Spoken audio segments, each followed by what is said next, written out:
প্রথমেই সকলকে জানাই হ্যাপি নিউ ইয়ার। নতুন বছর সকলের খুব ভালো কাটুক।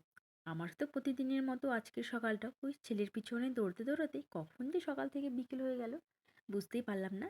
তবে বিকেলে আয়ুষের পাপা অফিস থেকে ফিরলে আমরা একটু বেরিয়ে পড়েছিলাম।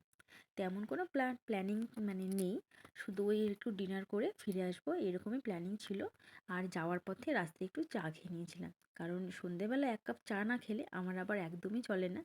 আর গলার অবস্থাটা দুদিন হলো ভীষণই খারাপ, শুনে বুঝতেই পারছো। সেই জন্য চাটা খেতেই হতো। আর তারপরে আমরা সোজা চলে গিয়েছিলাম ডিনার করতে। আর আমরা যেখানে যাচ্ছি আজকে ডিনার করতে, এই রেস্টুরেন্টটা আমাদের বহু পরিচিত। মানে আমরা যখন প্রথম উড়িষ্যায় আসি তখন একদিন এই রেস্টুরেন্টটা আমরা আবিষ্কার করেছিলাম। তারপর থেকে আমাদের যখনই লাঞ্চ বা ডিনারের কোনো প্ল্যানিং থাকে আমরা আর দ্বিতীয় কোনো অপশানে যাই না।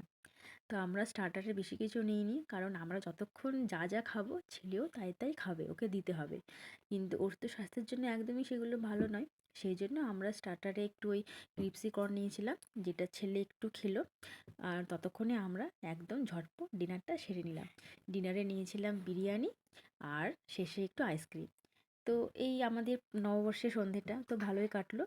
তো তোমাদের কেমন কাটলো অবশ্যই জানিও। আর দেখা হচ্ছে পরের ব্লগে। Tata, good night.